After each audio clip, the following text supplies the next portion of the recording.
El aprendizaje socioemocional ha ido cambiando y sobre todo por la forma en que nos ha tocado el entorno desde hace año y medio hacia acá. Sabemos cómo nos llevó la pandemia desde el 2019 que empezó y cómo ha ido evolucionando poco a poco hasta nuestro confinamiento general que hubo casi en todos los países el 13 de marzo y que en algunos casos se decía que iba a terminar en 15 días o en 30 días o en 40 días y que poco a poco nos ha ido cambiando y nos ha ido llevando de 15, 30, 60 días hasta hoy 580 días que tenemos y todavía estamos en algunos países, sobre todo Latinoamérica, estamos tratando de ver la luz al final del túnel o estamos tratando de pasar esto o de llevarlo de una forma simplificada. Y esto es lo que hacíamos anteriormente, antes de marzo del 2020, y esto nos hizo que tuviéramos un paro general, y ya sabemos todos, el doctor Darío, el doctor Haas y la doctora Lipari nos había dado un contexto previo también de esto, de tener clínicas llenas, a tener salones de clases, a de pronto detener todo y pasar a una evaluación, a una educación totalmente en línea. Y esto fue, ya sabemos, por el confinamiento y por todo lo que nos dio la pandemia. Y nos llevó a tener diferentes aspectos o diferentes ayudas tecnológicas y algunas, como decía el doctor Hassi, algunas con sus limitantes de los alumnos, de los maestros, de las regiones y de todo, sobre todo en países de Latinoamérica, como es México y como algunos también, en los cuales el acceso a Internet nunca fue o no ha sido del más, de la mejor calidad. En este caso, nosotros teníamos con el doctor Héctor, aquí estamos con el doctor Héctor encontrándonos cuando íbamos a dar clases en el avión, en el pasillo para regresar a nuestras ciudades. El doctor Héctor Martínez es un colega que él está radicado en la Universidad de Louisville y yo en Monterrey, y somos maestros invitados de estas universidades, de la Universidad de Anáhuac, la Universidad de Cualtos, en la cual nos desplazábamos cada 6 meses a dar clases presenciales, pero teníamos una clase en línea que era, pues, si no de mucha importancia, era una clase en la cual tenía no tantos aspectos que llevaran a ser muy de mucha importancia. Pero desde el 13 de marzo nos se dieron cuenta que nuestra clase que habíamos iniciado, teníamos 1 año y medio, 2 años llevándola, se volvió una clase demasiado, pues todos adoptaron esa misma forma de educar. Y esta fue la primera clase que dimos en la pandemia, el 19 de marzo del 2020. Fueron 6 días después, porque una semana antes habíamos dado exactamente igual. Entonces, el cambio no había tenido tanta repercusión. Como siempre, tuvimos esto, siempre lo consideramos que la luz al final del túnel nos ha llevado a esto. Y hemos encontrado desde, como decía el doctor, hay demasiados artículos de la cuestión educacional y sobre todo en dentistas, en estudiantes, en instituciones, pero hay algo que también han llevado el impacto psicológico que ha tenido en la pandemia sobre los estudiantes, sobre los maestros, sobre las instituciones, sobre todo el entorno de la educación dental. En este estudio es muy interesante, de hecho casi todos se basan en de la Asociación de Educación, se basan en esto, en qué niveles de depresión, de ansiedad y de estrés se han llevado, y es un test que se hace 21 preguntas para tratar de llegar, y podemos ver los niveles de depresión que son extremadamente, el 60% muestra depresión, el 37% muestra ansiedad y estrés, el 34%, y se han visto que los niveles han sido más a veces en mujeres, y hay estudios que han determinado que estos niveles se han pegado más a los universitarios, incluso que sobre parejas casadas que de pronto estuvieron encerrados en las casas y han tenido esa repercusión. Y hay muchísimos artículos acerca del aspecto psicológico o cómo afecta el aspecto psicológico en la pandemia, sobre todo en el aspecto socioemocional. La doctora Lipari nos dio la primicia de este artículo, bueno, esta investigación que hicieron desde la Asociación Latinoamericana de Odontología Pediátrica en mayo, lo cual los resultados eran demasiado interesantes y con mucha trascendencia hacia nuestra profesión. Pero, ¿qué pasa con esto, con el aspecto socioemocional? Resulta que el aprendizaje socioemocional se refiere a la gama amplia de habilidades, actitudes y comportamientos que pueden afectar el éxito de un estudiante en la escuela y también en la vida. Y me gusta mucho porque esta película es exageradamente trascendental y todos la hemos visto. Y estas habilidades socioemocionales pueden ser herramientas que nos permiten a las personas entender y regular sus emociones, sentir y mostrar empatía por los demás, y aparte establecer roles con relaciones positivas y tomar decisiones responsables hacia definir y alcanzar sus metas. También se le puede llamar habilidades blandas y muchas personas consideran esto, y cuando tú llamas, te diferencias qué hay entre las habilidades blandas y las habilidades duras. Las habilidades duras son la relación de requerimientos formales y técnicos para realizar una determinada actividad, y las habilidades se identifican con el conocimiento científico o académico curricular que tú tomas. Y las habilidades blandas se relacionan exactamente a la inteligencia emocional, la relación de comunicación efectiva, y se ve afectada por la capacidad de conocer o manejar las emociones. En un aspecto social podemos entender que siempre las habilidades blandas son las que nos dan en nuestra casa, las que adquirimos de nuestra familia, las que adquirimos de nuestro entorno primario, se podría decir, nuestro entorno primero personal, familiar, y después va extendiéndose al comunal, educativo y demás. Me retomé a llevar una fotografía de mi entrenamiento de posgrado hace 15 años, 16 años, en los cuales nos daban exactamente las habilidades duras, nos daban el conocimiento académico curricular. ¿Y por qué pasaba esto? Porque cuando ya entrábamos en un posgrado, pues aproximadamente entre 25 y 30 años, invariablemente teníamos ya era por entendido que las habilidades blandas estaban, o las habilidades socioemocionales estaban en perfecto estado. Sin embargo, nosotros teníamos dentro de nuestro posgrado una de nuestras instructoras, la que llevaba nuestra parte de habilidades blandas, las que nos llevaba al plano emocional. No era una psicóloga, era una especialista en odontología pediátrica, era nuestra maestra de sedación y anestesia general. Sin embargo, ella jugaba ese rol con nosotros de ser, como le decíamos a veces, la tía Pepe, porque era la que nos llevaba a las habilidades blandas. Si yo tenía un problema, ella era la que nos llevaba a esto.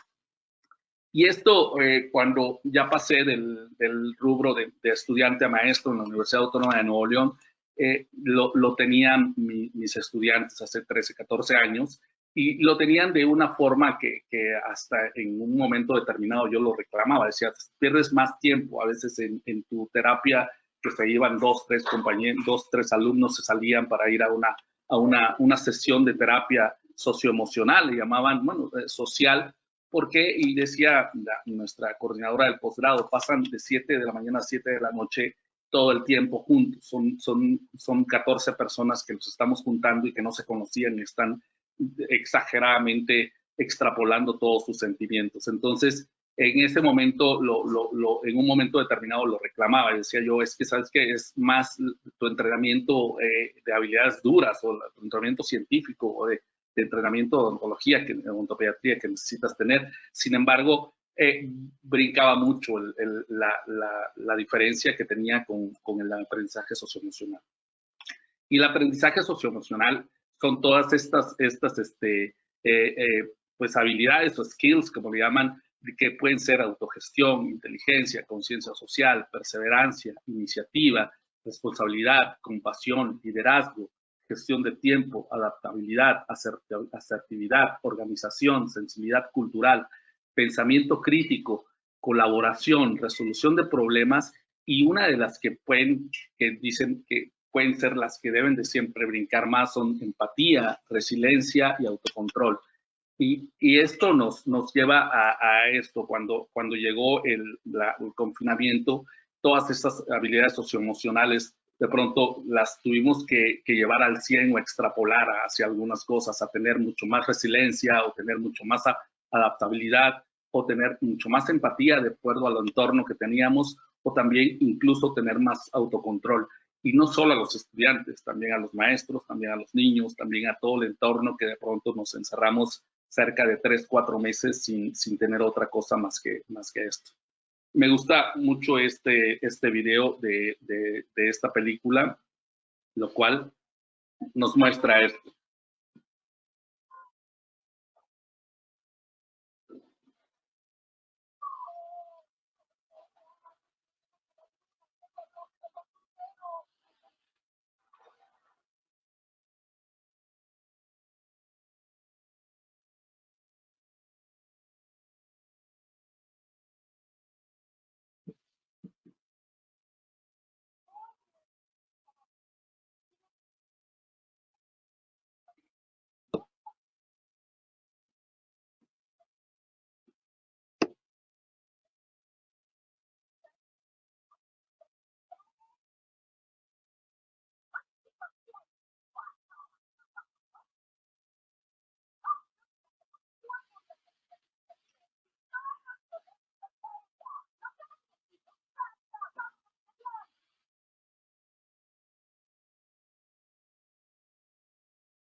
Este ejemplo de este fragmento de la película es una de las cosas más interesantes acerca del estado socioemocional.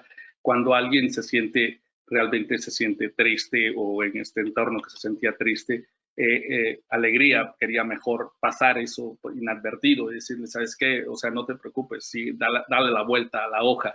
Y tenía a lo mejor trataba de hacer menos adaptabilidad. Y esto nos lleva a esta simple explicación de que la resiliencia o el autocontrol, incluso la empatía de algo que pasa dentro de nuestro entorno, sobre todo en el entorno ahorita que estamos más viviendo en cuanto a la cuestión online y de clases así. Podemos decir que este texto del doctor Ginot decía: he llegado a una terrible conclusión, que soy un elemento decisivo en el salón de clases. Es mi enfoque personal el que crea el clima. Es mi estado de ánimo el que hace el ambiente. Como maestro, tengo el poder inmenso de hacer miserable o grandiosa la vida de un niño. Puedo ser herramienta de tortura o inspiración. Puedo humillar o enaltecer, herir o curar. En otra situación, es mi respuesta la que decide si una crisis va a superarse o no, y si un niño va a humanizarse o al contrario. El doctor Ginot es un educador del siglo pasado, lo cual nosotros en odontología pediátrica se tomaba mucho en cuenta en un artículo del doctor Kreins de 1975, y decía esto siempre, y lo llevábamos, lo traspolábamos a nuestra profesión.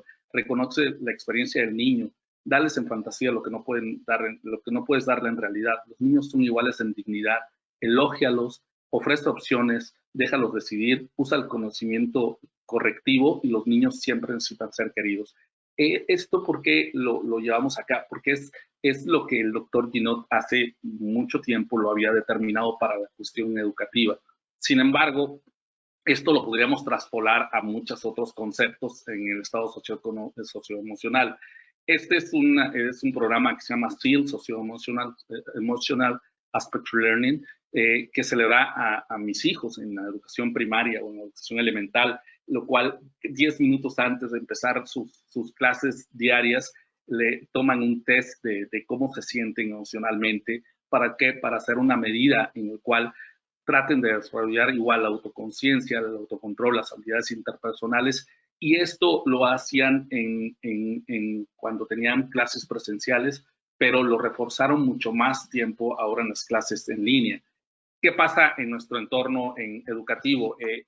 Hay programas, por ejemplo, Microsoft Teams, que se llama Reflex, en el cual exactamente toman ese aspecto. Tú puedes entrar y hacer una encuesta con Reflex en cual puedes determinar cuáles son tus aspectos socioemocionales en ese momento. Esto es lo que hacíamos y teníamos una parte muy, muy interesante que hacíamos contacto face to face, como lo decimos, y ahora de pronto veíamos pacientes y de pronto se paró esto y llegar a esta parte en la cual, como les digo, decíamos, puede ser que esto nos lleve, o puede ser que el aspecto en el cual no nos dé poca empatía con algunos alumnos, o que no sepamos cómo está todo detrás, y pues quisiéramos ver cómo está detrás de la computadora, qué está haciendo esta persona o este estudiante.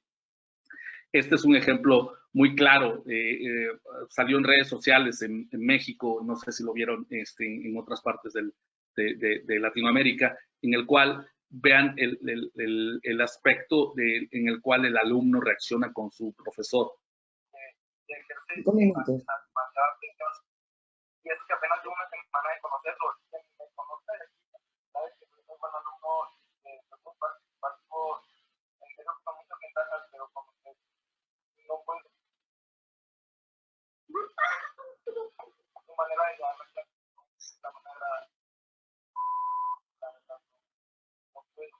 Tengo que sentirme más en confianza y que no lo hago. Y hablar.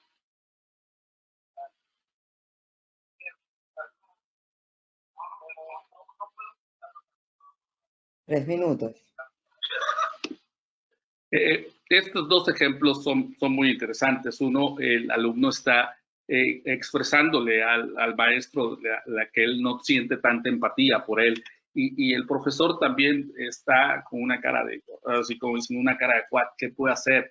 Y la otra es una compañera que se volvió muy, muy viral también, que decía, es que no me digas compañera, dime compañera, que también tenía un aspecto ahí muy, muy, muy interesante. Pero algo que me mandó una colega, decía, el psicólogo tratando de ver el lenguaje corporal por Zoom o por una sesión de Zoom es exageradamente complicado, y nos ha llevado a esto. Este es el entorno que tengo ahora, bueno, desde hace 1 año y medio con mis alumnos, y hay posgrados aquí en México que apenas hace una semana empezaron las clases presenciales y clases en clínica.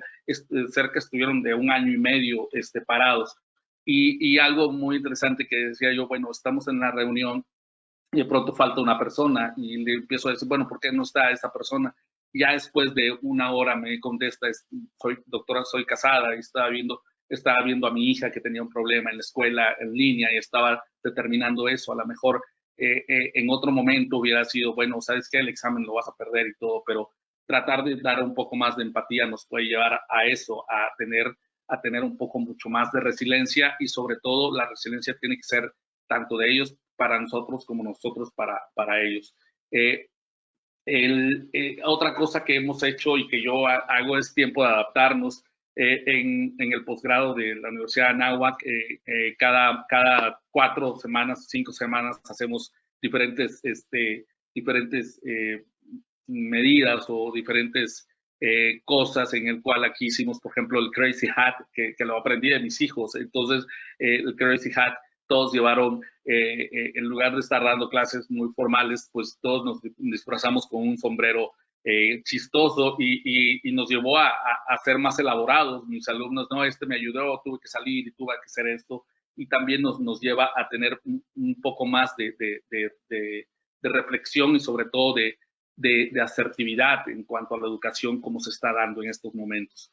¿Qué recomendaciones da la UNESCO? No dejar a ningún estudiante atrás, asumiendo que la crisis impacta en grado distinto a los diferentes perfiles de estudiantes, pero atendiendo que es innegable que profundiza las desigualdades existentes y genera otras nuevas.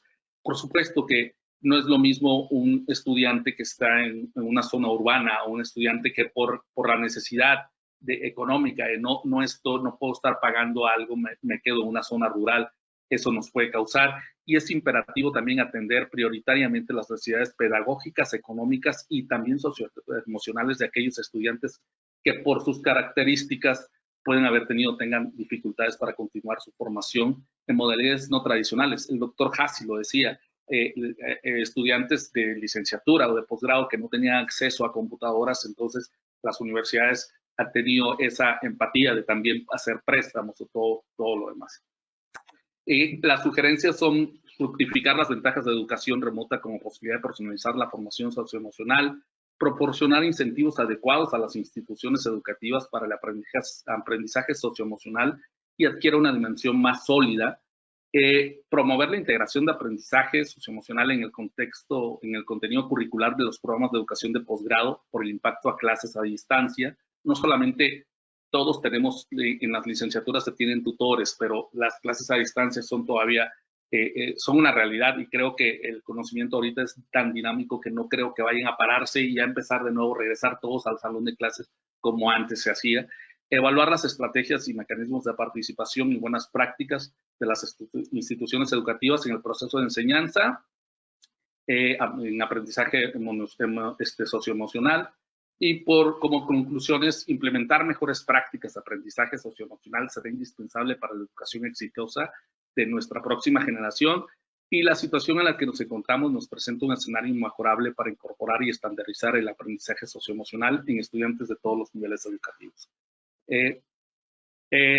Quiero dar muchas gracias y quiero agradecer y mandarle un saludo al doctor Jorge y a la doctora Javiera, que posiblemente este año no vamos a carretear con ellos y con todos los amigos y hermanos de ALOP. Sin embargo, podemos carretear desde aquí, y muchas gracias.